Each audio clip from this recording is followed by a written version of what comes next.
तारिक साहब, एक सवाल के दो हिस्से। एक तो एटॉमिक बॉम्ब हमने ले लिया, ठीक है, उसकी सिग्निफिकेंस, उसकी अफादियत भी हमने देख ली अपनी ही ज़िंदगियों में। वाटर बॉम्ब जो अब नरेंद्र मोदी इस्तेमाल करना चाह रहा है, उसका तोड़ आपकी हुकूमत के पास क्या है, और जो सजेशंस दी हैं सेंटर साहब ने उस पर आप लोग अमल करेंगे? एक तो ये सवाल का हिस्सा। दूसरा, अभी बजट आने वाला है, तो क्या हुकूमत डिफेंस बजट में इजाफा करने जा रही, और करने जा रहे हैं तो पैसे कहाँ से ला रहे हैं? देखिए, ये जो वाटर बॉम्ब की आपने बात की है, सेनेटर अली ज़फ़र साहब ने सेनेट में जो तकरीर की इस टॉपिक पे, मैं उस दिन सेनेट में मौजूद था। ये बाकायदा इस चीज़ के ऊपर डिबेट सेनेट में जारी है, और अभी जब इंशाल्लाह 10 जून को दोबारा सेनेट का इजलास होगा, ये डिबेट कंटिन्यू करेगी। अभी हमने इसे क्लोज़ नहीं किया, ये जारी है, और इंशाल्लाह इसको हम किसी एक मंतकी अंजाम पे लेके जा रहे हैं। और उसमें बहुत खूबसूरत तकरीर की अली ज़फ़र साहब ने, और बड़े फैक्ट्स पे की, और उन्होंने तमाम इंटरनेशनल ट्रीटीज़ के हवाले दिए, UN चार्टर के हवाले दिए, पानी के हवाले से पूरी दुनिया में जो इशूज़ यूनाइटेड नेशंस के लेवल के ऊपर हल होते हैं, वहाँ पे क्या क्या आर्टिकल्स हैं, वो सारे रेफरेंसेस दिए मैंने। तो माशाल्लाह इनका बहुत ज़्यादा मैंने अपनी तकरीर, जो जवाबी तकरीर मैंने की, गो कि वो कंक्लूडिंग स्पीच नहीं थी, लेकिन मैंने इनकी स्पीच की तारीफ़ की। और उसमें एक चीज़ उन्होंने और भी की, ये तो फैक्ट्स की थी बात, उसके साथ उन्होंने ये भी कहा कि ये मसला ऐसा है कि जिसमें हमें अपने तमाम सियासी इख्तलाफात साइड पर रख के, और हमने पूरी कौम मुत्तहिद होकर हमने लड़ना है, और हमने इस मसले के लिए हम बिल्कुल एक कौम है। तो ये बड़ी अप्रिशिएबल दोनों हवालों से उन्होंने बात की। और जो आखिरी बात है, मैं उसे कहूँगा कि मैं पहले अपनी बात का आगाज़ वहाँ से करूँगा कि जब तक आप मुत्तहिद नहीं हैं, जिसका मुजाहरा आपने देखा है जब इंडिया ने अपनी जहारियत की, तो पूरी कौम किस तरह इकट्ठी हो, ऐसे एक बंद मुट्ठी की तरह मैं कहता होता हूँ कि पाकिस्तानी कौम ने जोश जज्बे के साथ अपने अंदर भी, और उसके साथ साथ अपने अफवाज पाकिस्तान के साथ भी, उन्होंने कहा कि हम बिल्कुल डट के खड़े हैं, और उससे जो फ़ौज का हौसला मिलता है ना, वो कमाल का होता है। तो इंशाल्लाह एक तो पाकिस्तान की तमाम सियासी क़यादत, अपोजिशन पार्टीज़, सबको कहूँगा, इत्तेहादी हमारे प्राइम मिनिस्टर साहब ने लीड किया, सारी चीज़ें कई दफ़ा आ चुकी हैं, लेकिन फिर मैं कहूँगा कि ये काबिल सताइश है, और इस जज्बे की ज़रूरत है। इसी को लेके हमने आगे बढ़ना है। आप सोल्यूशन की बात करें तो पहला हाल तो ये है कि वो should stand united as a nation. दूसरी बात ये है जी कि देखिए, इसमें अब टेक्निकलिटीज़ ये हैं कि टोटल जो है ना 6 दरिया हैं पाकिस्तान इंडिया, और चूँकि वो अपर पेडेस्टल पे है, तो लिहाजा दरियाओं का रुख जो है ना शुरू इंडिया की तरफ से आता है, और पानी बाद में पाकिस्तान आता है। जब ये मुआहिदा हुआ, इंडस वाटर ट्रीटी, तो उस वक्त सिर्फ पाकिस्तान और इंडिया के माहिरीन नहीं बैठे, बल्कि बैनुल-अक़वामी माहिरीन जो इस सब्जेक्ट को समझते थे, वो भी इस डायलॉग का हिस्सा बने, और इस ट्रीटी सबकी मुशावरत के साथ हुई। 2 ऑप्शंस थे।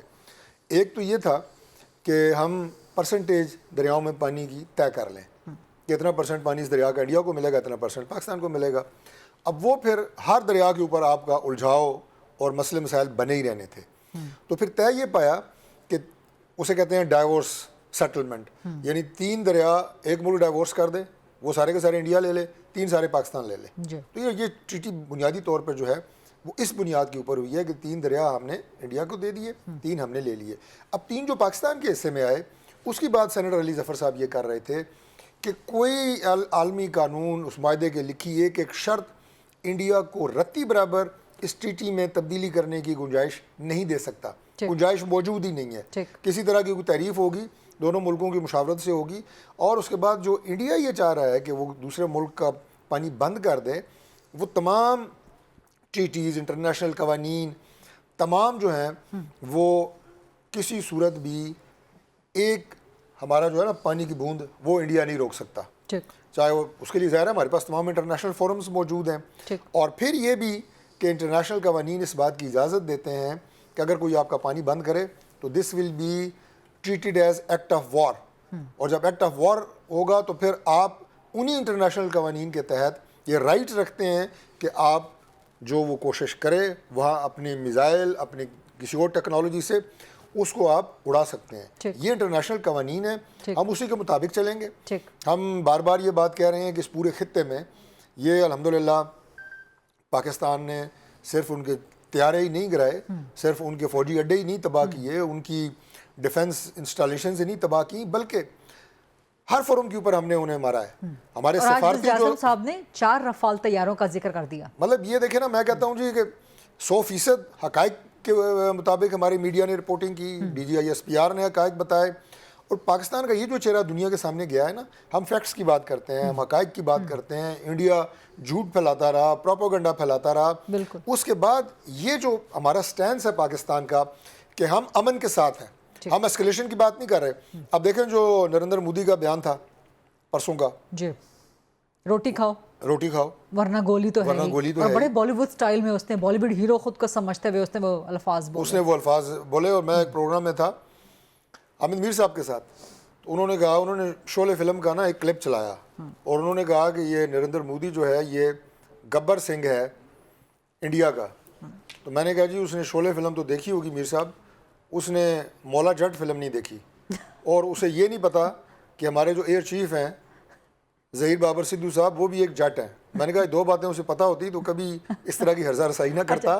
لیکن بات یہ ہے کہ میں نے جو امن کی بات کی ہے نا, ڈیفنس بجٹ پہ کمنٹ کر دیجیے, then I have to go to center صاحب ایز ویل. جی میں آپ کو یہ ڈیفنس بجٹ کے حوالے سے میرے پاس ایسی کوئی معلومات نہیں ہے کہ میں آپ کو اس بارے میں کوئی بات کر سکوں, چونکہ یہ ٹیکنیکل بات ہے. ہمارے جو فائنانس کے ماہرین ہیں وہ اس پہ کام کر رہے ہیں, تو they are in a better position to comment. ٹھیک. سینٹر علی ظفر صاحب, لیکن میں اس کے حق میں ہوں, یہ رائے میں ضرور دے سکتا ہوں کہ بڑھنا چاہیے ڈیفنس بجٹ. بڑھنا چاہیے. اس کی وجہ یہ ہے پیسے کہاں سے آئیں گے؟ دیکھیں بات یہ ہے کہ جب قوموں کے اوپر آزمائش آتی ہے, جب قوموں کے اوپر امتحان آتے ہیں, تو قومیں ایسے تو نہیں بنتی کہ آپ جناب ایک پرتعیش زندگی بھی گزار رہے ہوں اور اس کے بعد آپ کا دفاع بھی مضبوط ہو جنگ کے اور ساری دوران چیزیں ٹھیک ہوں. منسٹرز کی تنخواہوں میں اضافہ ہو جائے اور میں قوم سے کہیں کہ بتاتا ہوں نا, میں آپ کو بتاتا ہوں, منسٹرز کی تنخواہ میں کوئی اضافہ نہیں ہوا. اچھا, بالکل نہیں ہوا. میں ذمہ داری سے آپ کو بتا رہا ہوں, منسٹرز کی تنخواہ کو MNA کی تنخواہ کے برابر کیا گیا ہے.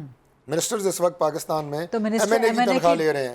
جو منسٹرز MNA سے ہیں وہ MNAs کی سیلری بھی ڈرا کریں گے, منسٹر کی سیلری بھی ڈرا کریں گے؟ نو, ایک سیلری ودرا کریں گے اور MNA کی حیثیت سے کریں گے. انہیں بطور منسٹر کوئی فالتو مراد, کوئی فالتو تنخواہ نہیں دی جا رہی. It should be clear. Dual salaries نہیں ہیں بالکل نہیں ہے. یہ میرا سبجیکٹ ہے نا, کیونکہ میری وزارت کا سبجیکٹ ہے, اس لیے میں آپ کو فیکٹس پہ بتا رہا ہوں کہ منسٹرز جتنے بھی ہیں بطور وزیر تنخواہ نہیں لے رہے, بطور MNA وہ تنخواہ لے رہے ہیں جو MNA کی ہے. باقی ڈیفنس بجٹ کے حوالے سے میں آپ کو یہ عرض کر رہا تھا, جو منسٹرز MNAs نہیں ہیں ان کی تو بڑھ گئی نا.